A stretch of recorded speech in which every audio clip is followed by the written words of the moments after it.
Cuando hablo de resucitar, quiero hablar de máquinas, ¿verdad? Que le llaman a ese término resucitación. Antes era solo de boca a boca, dándole aire a la persona, pero poco a poco la tecnología llegó a ser sofisticada y a desarrollar aparatos para poder verdaderamente traer de regreso a la gente a la vida.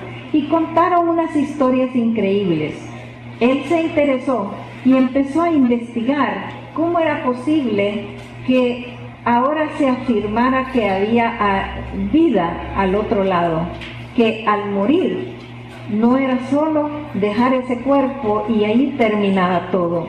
Esta gente empezaba a contarnos historias de cómo habían estado al otro lado y de lo que habían vivido al otro lado.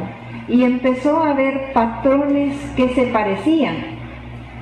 Cuando hablamos de 1975, por raro que les parezca, no había internet.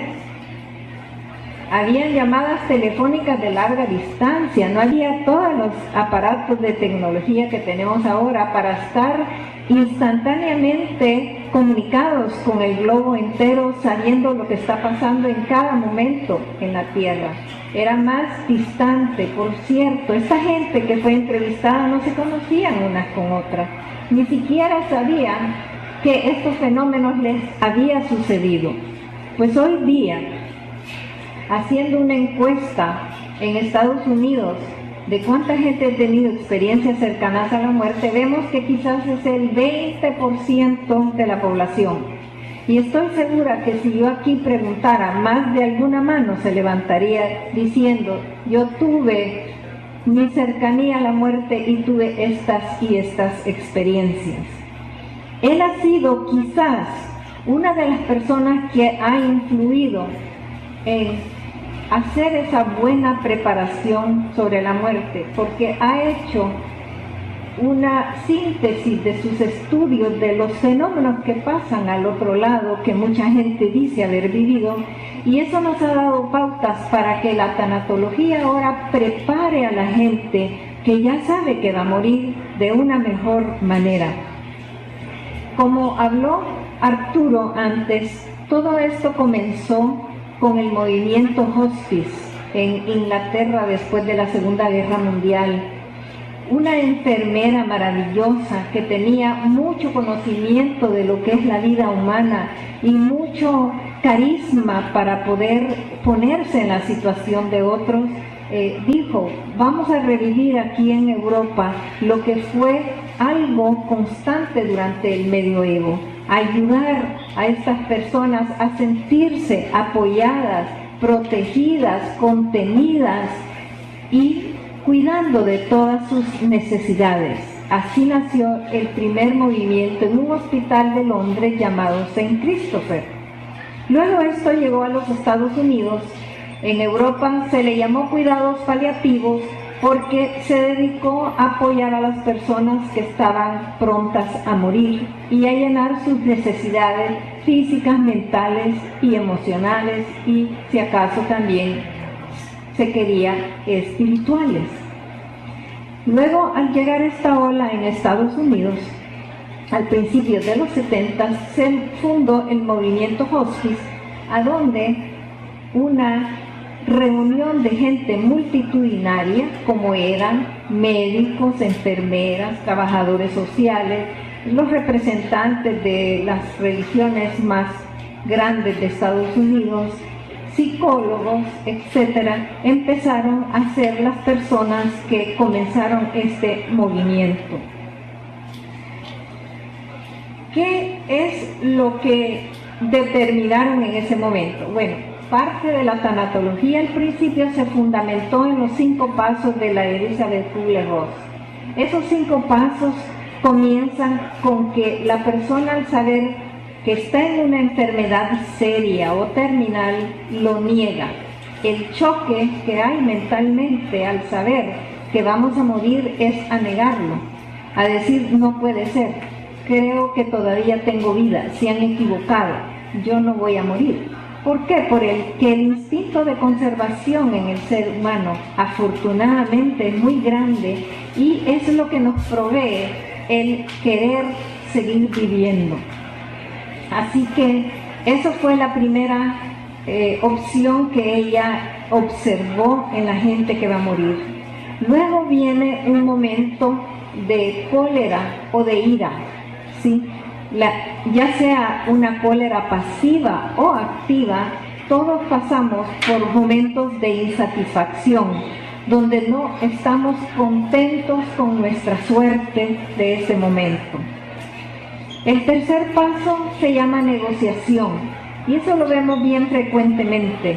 Lo he visto muchas veces al acompañar gente que piden algún aniversario, algún momento determinante de su vida, Navidad, el cumpleaños de algún familiar, su propio cumpleaños, que lo piden como para poder vivir hasta esa fecha o pasar esa fecha. O sea que la negociación es algo que nosotros lo ocupamos muchas veces en nuestra vida.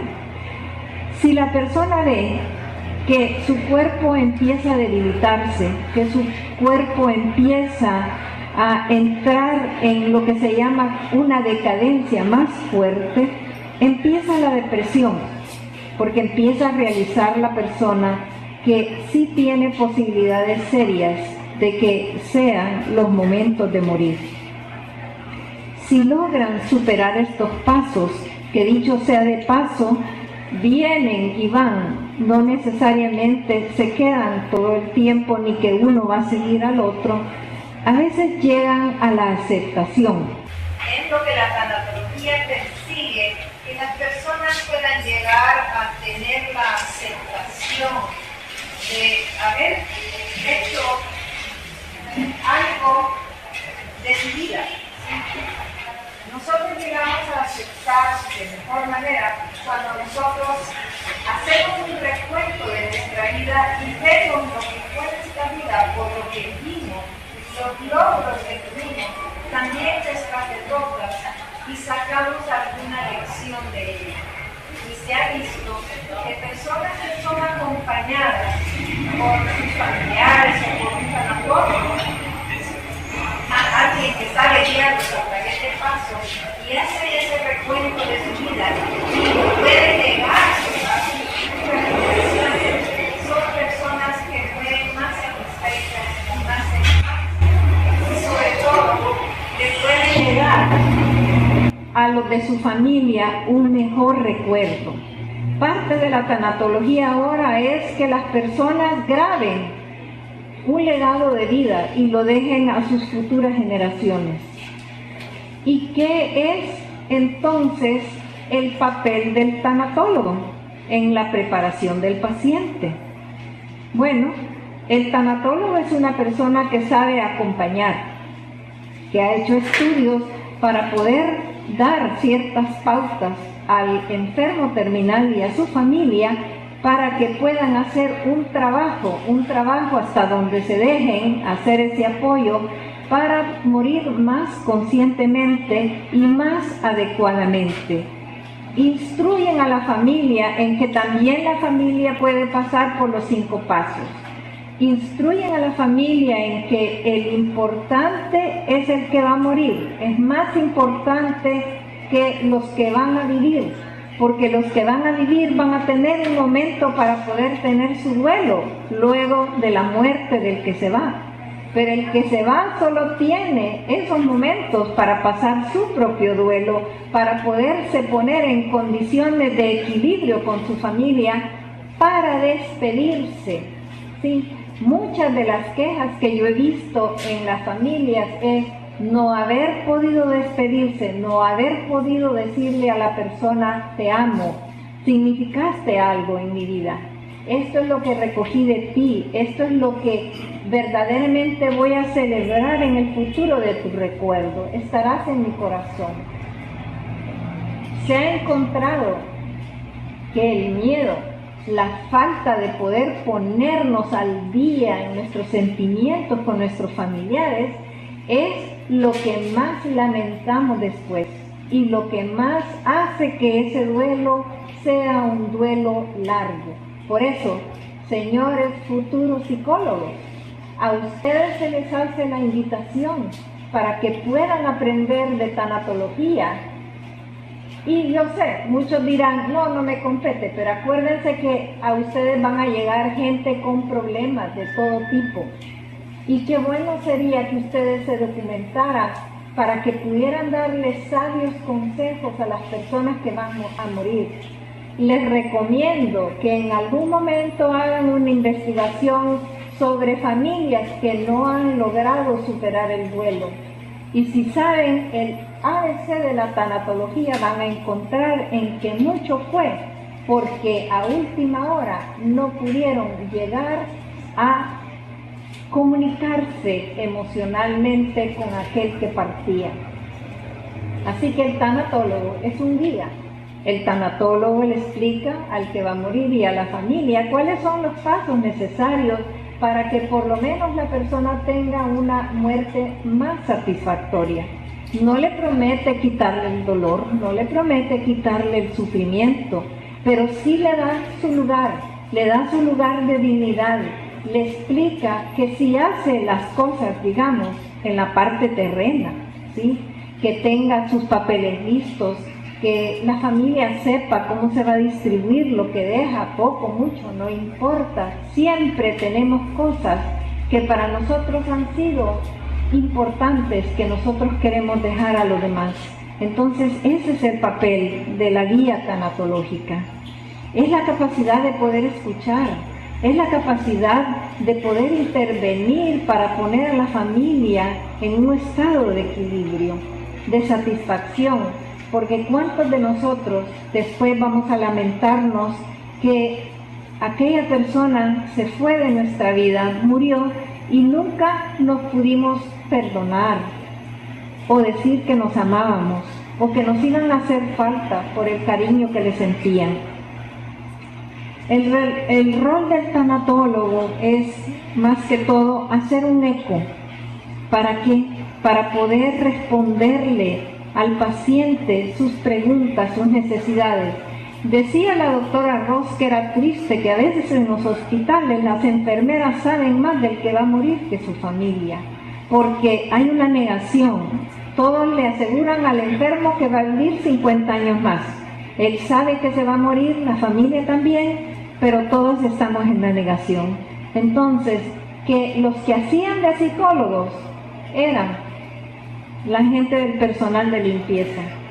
Y ella dijo, algún día yo voy a entrenar a este personal, porque generalmente los pacientes en quien confían no es en el médico, ni en el psicólogo, ni en el sociólogo, ni nada. Confían en el personal. ¿Por qué? Porque el personal estaba ahí para escuchar, ¿sí?, para ser alguien que tenía simpatía con esa persona que iba a morir, para atenderle emocionalmente pese a sus incapacidades intelectuales para poder hacerlo.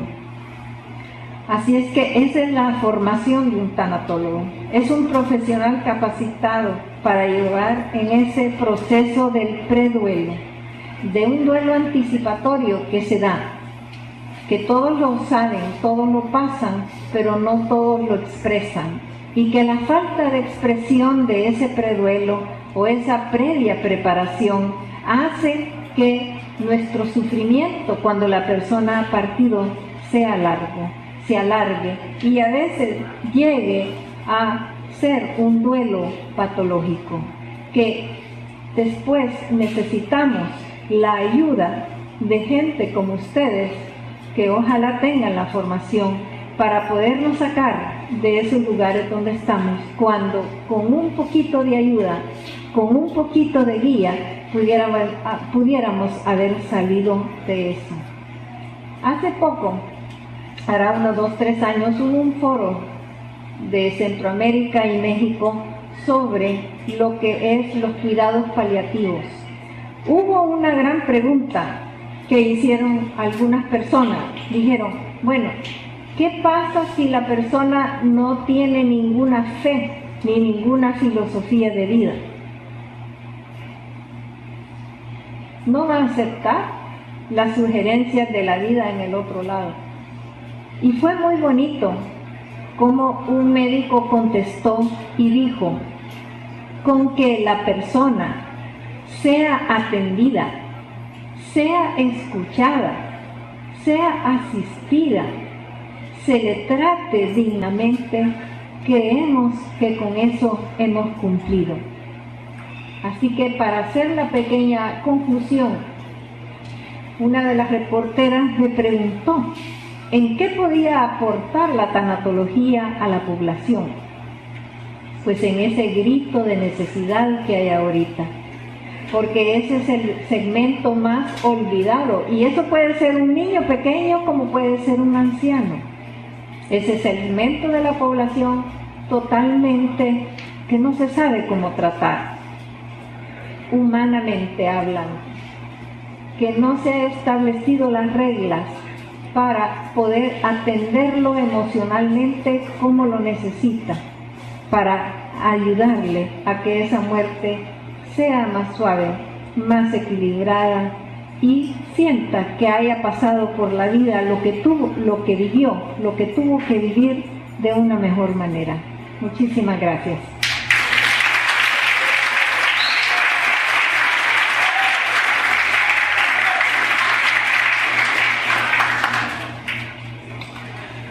Agradecemos a la licenciada Joana de Gil por su importante intervención en la charla de la temática de la tanatología.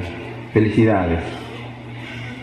Es así como de esta manera damos por concluido esta ceremonia de firma del convenio entre la Universidad de Oriente y la empresa Opto S.A.D.C.B., agradeciendo su presencia y deseándoles lo mejor.